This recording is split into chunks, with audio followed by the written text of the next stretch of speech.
we must speak about the product placement in Emily in Paris season 4. That's what you said. And you know what? What was that? Okay, James. Hello, or should I say bonjour. I love Emily in Paris. It is such a fun TV show. I think it's one of the best shows on Netflix, and I eagerly look forward to every single season's release. And you know, would I go into bat for it being a better television show than other Emmy award-winning shows like Succession or Shogun?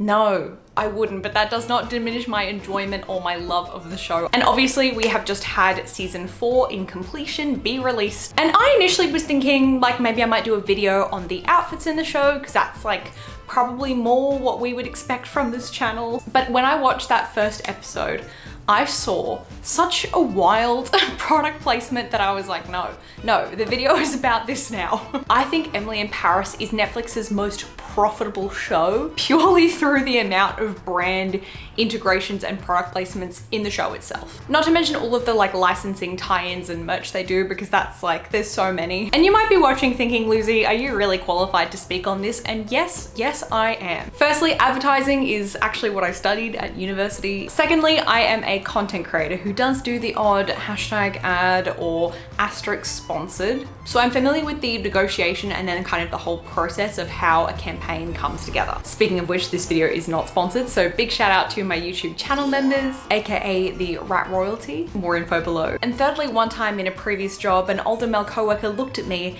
and said, you know what? You remind me of that girl, Emily in Paris. And at the time, only season 1 of the show was out, so I thought he was the type of person that would order a steak and then send it back to the kitchen because it was medium rare, not knowing that I was like a conflict avoidant freak. And I was like, I would never do that. I would never do that. But actually what he meant was that I was a young woman who worked in marketing who has brown hair, sometimes wears color, and also has eyebrows. Also, I made this video about Barbie movie brand collaborations that people seem to like. So with all of my qualifications, I do need to discuss this. And I'm not going in any particular order because the branding and product placement is kind of woven in throughout the season and the different episodes in the storyline. Spoilers for season 4 of Emily in Paris, by the way. But the first one I want to talk about is the one that compelled me to make this video, because I saw this happen in this episode and I was like, there's no way. My soul left my body. It went to the moon and then it went to Paris, which is where the show is based. It's Emily in Paris. And that is the Zepeto product placement / brand integration that happens really early on in the season. Called Zepeto. And I feel like I haven't seen as much discussion on this as I would expect for,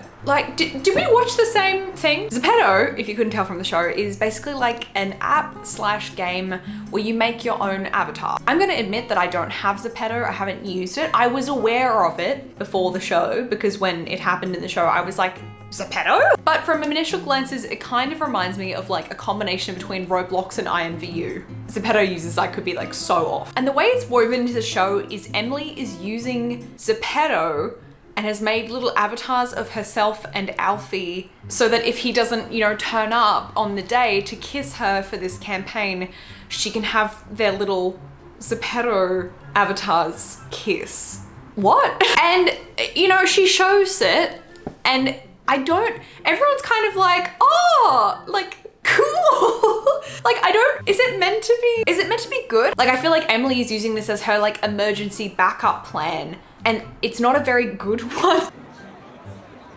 It's not cute, it's a disaster. Especially because like in the context of her work, the client is paying for her to do this like brand activation to have her and this other person there. And I think her plan is to like just plug a photo or a video into the screen from Zepeto. Like, it's actually not entirely clear what her plan is, because it's meant to be a kiss cam. So she's gonna replace it with like the video of the avatars kissing on the, like, I'm sorry, it's so weird. And here's the thing, when you go on the Zepeto website and you look at the avatars, and it looks way cooler than the one that Emily put together. And here's the thing, I don't think Zepeto is a bad fit for doing a product placement in Emily in Paris. The app has a dress up kind of fashiony vibe, which as a woman who I assume is in the target demographic for this app and thus this brand integration inside Emily of Paris, which is a show that I also watch, and I also play the game Time Princess dress up, and I'm eagerly awaiting the release of Infinity Nikki on the PlayStation 5. I'm the target audience for this, right? And it's just so funny because Emily is like showing this to people, being like, look at this cool thing I found. And everyone's like, wow, Oh. Like normally with the brand integrations, they try to make them feel like cool in show, and I feel like that's not what's happening here. Not cute, it's a disaster. And so Zepeto, to my understanding, are also doing like an Emily in Paris tie-in campaign in the app, which again makes sense. And I think there's some type of competition or something, but people are making content like this specifically. K-pop! BBLME in Paris. What if they put that on the show? Emily makes her little avatar, except she has like a BBL, like proportions and giant honkers, and she's like, this is me. It was really special to me when she was just like, there's this app called Zepeto. I was like, you cannot,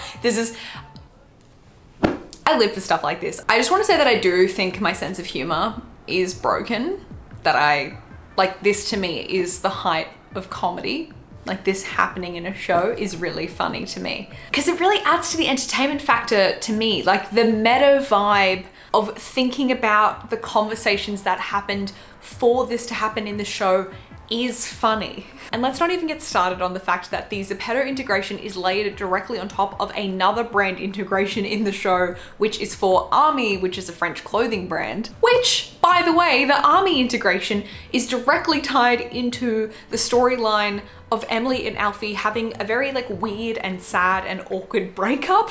So much so that they even have the line where Alfie is like, I don't know French Cooper, but I know that Army is a French for friend. Also Homelander killed me bloody wife and took me son. But I do wonder how like these conversations happened where they would say like, we want to directly name drop the brand and be like, the name means friend. Actually, maybe that's why they did it, because they want people to know like the brand story through a sort of, it's pretty smart, maybe. But anyway, I thought it was really interesting that they directly like name dropped a brand kind of in conjunction with, I would say, like a negative event on the show. Typically, to my understanding, when you do brand integrations like this, brands don't really want to be like directly involved in moral or like vibes that are bad. And there are so many other product placements in season 4, but even like in previous seasons, I have completely forgotten. Does anyone remember in season 3 when they just go to McDonald's? Because I completely memory hold that. I forgot that they fully went to a French Macca's and just said talking points. Again, like it's not like it doesn't make sense in terms of the story. An American woman working at a French creative agency would be able to provide, you know, a good perspective on marketing McDonald's to the French. Like I understand, but it's just so funny that she can be sitting in a McDonald's with her love interest and be like, it's like McDonald's, but it's adapted to the French culture. And we get to see the character who canonically in the show is a chef and is aiming for the Michelin star being like, McDonald's is my little treat.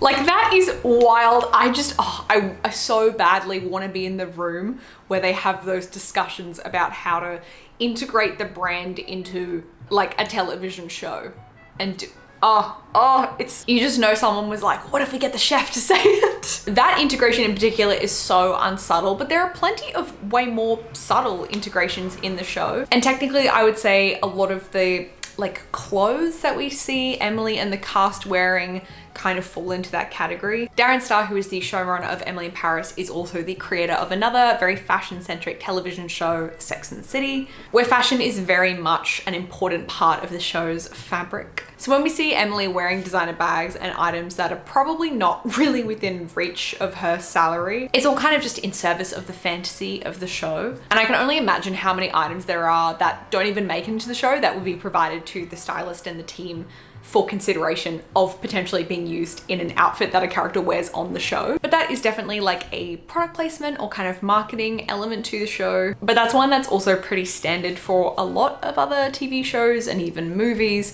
And it's also not as funny as the other ones. So let's talk about the funnier ones. One that I wasn't even sure was a product placement is when Sylvie visits Picard, which is, and I had to check because it was giving Spawn vibes. Picard is a real supermarket chain. They specialize in frozen food, apparently. So it's like a French Aldi / Trader Joe's. I don't know. Anyone from France care to weigh in? But it's like Sylvie is there buying a frozen meal. And then the horny perfume guy is also there buying a frozen meal, and he's like, Sylvie, do you want to go get dinner? And she's just like, no, I've got my meal, and she leaves. And the way that scene was shot, it was like a perfectly pristine supermarket, and they mention it by name. Like, they're like, what are you doing in Baccarat? What is happening in this show? What is this scene? We also have a new alcohol placement this season. We've previously been spending a lot of time with the fictional champagne brand Chamer, which is also now a real brand, because back in season 3 they were all drinking Cœur Royales, and they were all like, Cœur Royales, yummy, this is such a yummy drink, it's the drink of Paris. And they were like, oh, we should make an RTD out of Cœur Royales. And then someone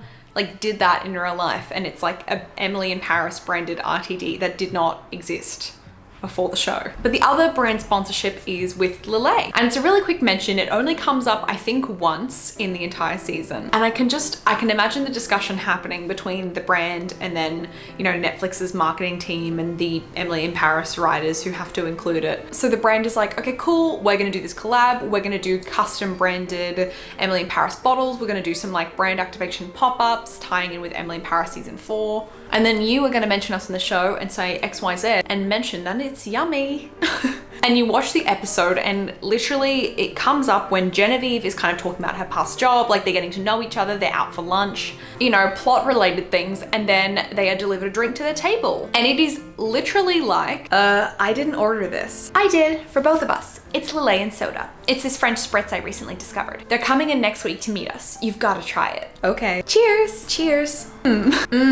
Okay, that is good. Right? Like, that is so slay. They could go a little bit more subtle, okay? They could kind of go like Gossip Girl glass our vitamin water party with it. You know, having Lillet be a sponsor in the background. But I appreciate that we have the education as to what a Lillet spritz is, and that they both think it's yummy. And actually, I do think, again, it does make a lot of sense in the world of Emily in Paris. Like, I can imagine that someone like Emily would be into Lillet, or like find out about Lillet, this French aperitif, and think it's really cool. And I genuinely actually really like Lillet and Lillet spritzes and the brand. I'm not hating. Lillet, please hit me up. Now I feel like I'm doing unpaid Lillet spawn on this video. Is this product placement? It's getting a little meta. And maybe it's more subtle than I'm giving it credit for, but it's just because I have like marketing brain that I'm immediately like, that's a talking point, that's an ad. It's so funny. Like, guys, what are we talking about? Other examples that feel quite natural within the show are Augustine Esparta and Air France. Again, both have their points that I think are quite funny. Like, Augustine Esparta, through being a client within the show, are able to share a bunch of talking points about their new product. But these are the most natural places to put in brand integrations. Like, it is a show that is set in an agency that has clients. So if you want to do an ad, make them the client. And Augustine Esparta is quite famous for their skincare line, but in the show, they're talking about their new hair care line. And interestingly, they have another storyline within that season that includes a skincare line. However, things go a little bit sideways, and it turns out that the skincare brand is repackaged lube. So it does make sense that that is a fake brand. But then we also have the Air France integration, which I think was maybe in previous seasons as well. But Emily gets her ticket home upgraded to like first class, I think, as a gift from Sylvie for like Christmas, end of year, whatever. So then she calls Sylvie to thank her, and then they just kind of talk about how nice the Air France lounge is at the Paris airport. And then they also show that they have this Clarins branded spa within the lounge at the airport where you can get a facial before your flight. And obviously, like, Clarins is a skincare brand. So massive shout out to the team at Netflix who coordinated all of these, because there are several beauty brands and storylines within the show involving beauty brands, but none of them are competing in like the same exact category. So shout out, because I imagine that was a lot of emails and logistics. Hi, editing Lucy here. I just wanted to get your opinion on this.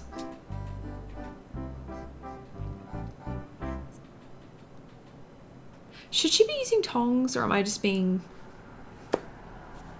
Let me know in the comments, thanks. Another one that I found really funny was the Baccarat integration. In the show, there is a fake perfume brand. I think it's called Maison Laveau. And they are a major client in the show and kind of woven through the plot for multiple seasons. And they are launching this new perfume. And I'm like, surely they can't stack another brand integration on top of, you know, this brand, which is a fake perfume brand. But they reveal that they have collaborated on the bottle design with Baccarat, which are a crystal brand, which I feel like a lot of the audience would be familiar with the brand name of Baccarat through the Baccarat perfume. I realize this is sounding confusing. So if you don't know, Maison Francis Kurkdjian, I apologize on the pronunciation of that, have a perfume that is called Baccarat Rouge 540. And this perfume was made for, I think, Baccarat's 250th anniversary. As a side note, I used to sell this perfume when I worked in retail. It was quite popular. There has been discussion that Ariana Grande's Cloud is a suitable dupe. I would say they're not really the same, but they are a similar vibe. We can talk more about perfume another time if that would be,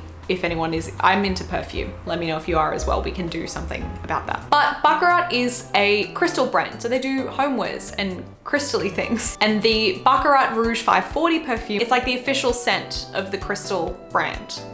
Yeah? And I don't think for the real perfume, Baccarat made the bottle that the perfume goes in. I don't think they did that. I think it's just they collaborated on the scent. And then in the show for the fake perfume, it's his perfume, but then Baccarat are doing like a special crystal bottle for the perfume. And it's a collaboration with Baccarat, and the party and launch event for this perfume is held at Maison Baccarat in Paris. And like, hello? What is going on? And I don't know, I just thought this one was really interesting because if any viewers of Emily in Paris are familiar with Baccarat, like I know some people would know the crystal brand and kind of more widely what Baccarat is, but I think a lot of people know of Baccarat through the perfume Baccarat Rouge. And then it's funny because kind of within the show, it's echoing a very similar partnership that actually happened in real life. But then I'm like, is Antoine meant to be like Francis Kurkdjian? Because obviously we've had other characters in the show who are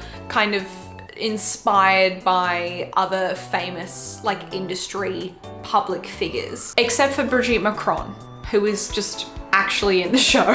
Oh my God, you know what? I nearly forgot about one of the main ones. There's a lot of brand and product placement moments in the show that are not subtle, but there's one that I nearly forgot to talk about because I think it's woven in so well that I barely noticed it. I mean, I did because it's in this video, but like the other ones I was like, oh, this is an ad, whereas this one was kind of like woven in a little bit more subtly. And that is the Samsung integration. And I didn't realize this, but they have actually done like campaign stuff outside of the show. So it is like a full partnership. But this one I particularly noticed because real recognizes real. As a Samsung girly, I see another Samsung girly and I recognize that. But Sylvie in the season has the Samsung Z Flip.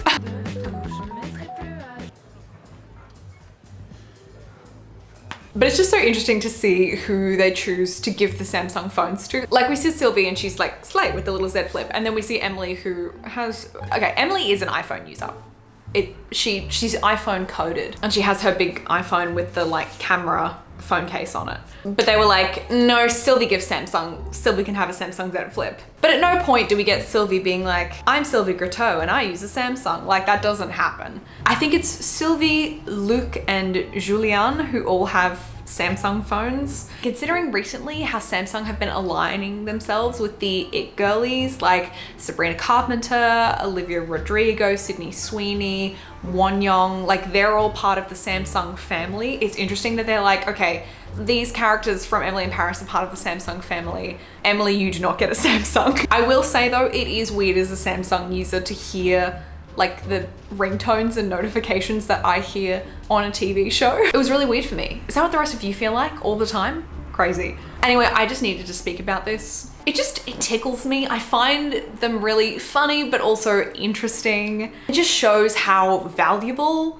the Emily in Paris audience is in terms of its marketing ability. And Emily in Paris as a brand, but also as a show, is really the perfect vehicle for these types of sponsorships and product placements and brand collaborations. Like it is the kind of show that can really carry it. It would be so weird if they tried to do the same stuff that they do in Emily in Paris in a show like Industry, where people are like doing debaucherous things in the bathroom and then they like, what, pull up their Calvin Kleins. Actually, might have a pitch idea. Anyway, those are my thoughts. Let me know your thoughts on the product placement of it all in Emily in Paris season 4. And if you'd like to hear my thoughts when I do other things like test out fashion and beauty brands and go places and try things, then subscribe if you haven't already. As always, thank you so much for watching, and I will see you in the next one. Bye!